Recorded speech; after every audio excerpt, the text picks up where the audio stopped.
గురువుగారు రాశులలో చివరి రాశి మీనరాశి. మీనరాశి వారికి ఈ సంవత్సరం ఏ విధంగా ఉండబోతుంది? మీనరాశి వారికి జన్మశని ప్రారంభమైందమ్మా. ఈ జన్మశని వల్ల కేంద్ర స్థానం మీద శని ప్రభావం ఉండడం చేత కళత్ర స్థానాది అంటే కళత్రం భార్యాభర్తలను ఇచ్చేటువంటి వాడు శుక్రుడు కాబట్టి ఆ భార్యాభర్తల స్థానం మీద కూడా శని దృష్టి ఉండడం చేత ఎక్కువగా వాద ప్రతివాదనలకి వెళ్ళకూడదు. మీనరాశిలో ఉండేటువంటి వాళ్ళు ఎవరైనా సరే భార్యాభర్తలు వాద ప్రతివాదాలకు వెళ్ళకూడదు. ముఖ్యంగా కన్యారాశి అట్లాగే మీనరాశిలో ఉండి భార్యాభర్తలైన దంపతులు ఎవరైనా ఉంటే అంటే ఇప్పుడు వాళ్ళిద్దరికి తెలుసు అనుకోండి. ఇప్పుడు మీనరాశిలో ఒక ఆమె ఉంటుంది, ఆమె రేవతి నక్షత్రం అనుకుందాం, వాళ్ళ భార్య పేరు హస్తా నక్షత్రం ఉందనుకుందాం. సో కన్యారాశి అని తెలిస్తే మీరు చాలా జాగ్రత్తగా ఉండాలి. చాలా వరకు నాలికని వీలైతే నోరుని కుట్టేసుకోమని కూడా చెప్తున్నా.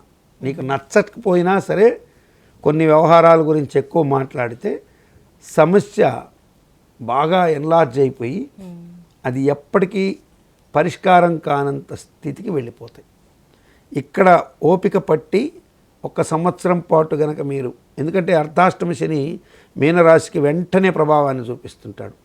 జన్మశని విపరీతమైన ప్రభావం చూపిస్తాడు, అష్టమ శని విపరీతమైన ప్రభావం చూపిస్తాడు. వీళ్ళకి ఇప్పుడు జన్మశని ప్రారంభమైంది.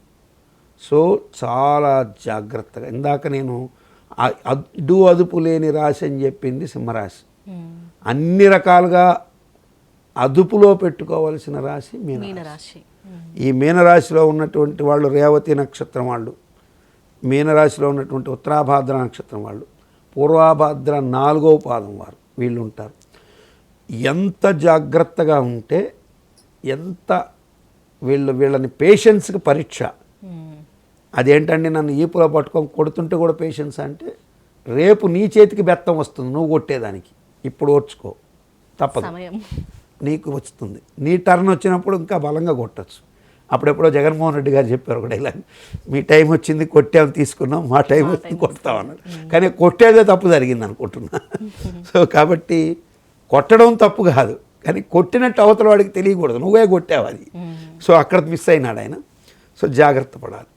అట్లా మీ టైం వచ్చింది కొట్టాము తీసుకున్నాం, మా టైం వచ్చింది కొడతామనే దానికి యోగం ఉంది. కాబట్టి ఇప్పుడు చాలా వరకు పేషెన్స్ని ప్రదర్శించడమే మీనరాశి వారికి అత్యవసరం. ఈ రాశివారు అదే చాలా జాగ్రత్తగా ఉండాలి. నేను ఇంతగా భయపెడుతున్నానని కాదు, కానీ ఎంత జాగ్రత్తగా ఉంటే అంత సేఫ్గా ఉంటారు అన్ని రకాలుగా కూడా. ఉద్యోగపరంగా 10th హౌస్ మీద శని దృష్టి ఉంది, భార్యాభర్తలుగా 7వ ఇంటి మీద కుటుంబ స్థానం మీద శని దృష్టి ఉంది. మొన్నటిదాకా కుటుంబ స్థానాన్ని శని చూశాడు. తర్వాత ఇప్పుడు విక్రమ్ మీలో ఉన్న పౌరుషాన్ని కావాలని ముక్కులో వెంట్రుకు తీసి మోకాలు వెంట్రుకు ముడిపెట్టినట్టు మాట్లాడతారు. ఓర్చుకో, జాగ్రత్తగా ఉండు. నాకేముందిలే ఏం చేసినా చెల్లిపోతుంది అనుకున్నావా, డెఫినెట్గా ఇబ్బంది పడతావు. ఇది మాత్రం చాలా జాగ్రత్తగా పెట్టుకోవాలి. మీనరాశి వాళ్ళు ఎవరితో మాట్లాడబోయినా ఒకవేళ తప్పుదారి మానవ సహజమైనటువంటి దాంట్లో వెంటనే వచ్చినా వితిన్ 12 hours లోపల దానికి రియలైజ్ అయ్యే అవకాశాలు కూడా ఉంటాయి. ఇప్పుడు నేను మీనరాశిలో ఉండి గబక్కని అనేసాను ఒక పదం, అహంభావానికి వెళ్ళకూడదు. ఆ పౌరుష స్థానాన్ని శని చూస్తున్నాడు కదా, కాబట్టి అహంభావంగా వెళ్ళకూడదు. వెళ్ళి ఎక్స్క్యూజ్ అడుగు, జరిగిన దానికి ఒక చిన్నపాటి ఎక్స్క్యూజ్ చేసుకో, తప్పులేదు. నీ తప్పు లేకపోయినా నేను భరించాల్సిందేనా అంటే ఎగ్జాక్ట్ నీకు పూర్వజన్మ కృత కర్మస్థానాధిపతి శని నీ రాశిలో ఉన్నాడు. కొంచెం పేషెన్స్ కలిగి ఉండాల్సిందే.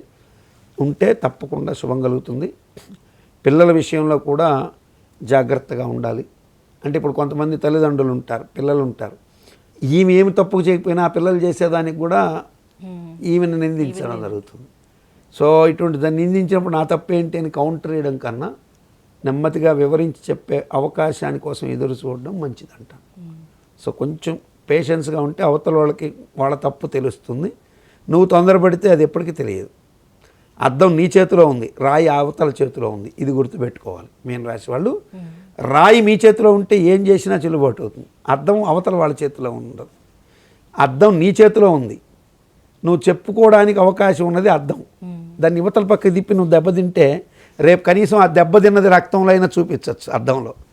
రాయి అవతల వాళ్ళ చేతిలో ఉన్నదని గుర్తుపెట్టుకొని జాగ్రత్తగా ఉండడం మంచిది. మరి మీనరాశి వారు మంచి ఫలితాలు సాధించడానికి ఎలాంటి పరిహారాలు చేయాలి? మోస్ట్లీ తగాదాలు రాకుండా ఉండేందుకు కలహ నివారణ నారద పూజ. మ్మ్. ఇందాక చెప్పాను చూసారా, వాంఛాకల్పలత అన్న, అవును. అసలు ఆ పేరే వినలేదు గురువుగారు అన్నారు. మ్మ్. అట్లాంటివే మనం చెప్పేవి. ఓకే. కలహ నివారణ నారద పూజ. ఇది ఎలా చేసుకోవాలి అంటే, మీరు చక్కగా నారద పురాణం బజార్లో అమ్ముతారు. మ్మ్. ఒకవేళ పుస్తకం తెచ్చుకోలేకపోయినా పర్వాలేదు, నారద ప్రతిమ మీకు దొరక్కపోయినా పర్వాలేదు, కానీ నారదుడి ఇమేజ్ కొడితే వస్తాయి. లేదా సినిమాల్లో మనకి వద్దు, సినిమాల్లో ఎవరో హీరో పెట్టుంటాడు ఆ పాత్ర, అట్లాంటివి కాకుండా మ్మ్. నారదుడి బొమ్మలు ఇమేజ్లు ఉంటాయి. ఒక చిన్న ఫోటో తెచ్చుకొని ఆ నారదుడి ఫోటోని దగ్గర పెట్టుకొని మ్మ్. మహావిష్ణువుని లక్ష్మీదేవిని వాళ్ళిద్దరిని కలిపేటువంటి పూజ లక్ష్మీనారాయణ పూజ. అది చేసుకుంటూ ఈ గణపతిని బాగా, ఈ యొక్క నారదుడికి చక్కగా ఒక తులసిమాల, ఒక వస్త్రము ఇటువంటి సమర్పించి ఒక బ్రాహ్మణుని చూసి ఆయనకి ఈ తాంబూలం ఇస్తే కలహాలు నివారణ అవుతాయి. ఆరోగ్యపరమైనటువంటి ఇబ్బందులు ఇవన్నీ కూడా తొలగిపోవడానికి నవగ్రహ ప్రదక్షిణం మంచి శుభాన్ని కలిగిస్తుంది.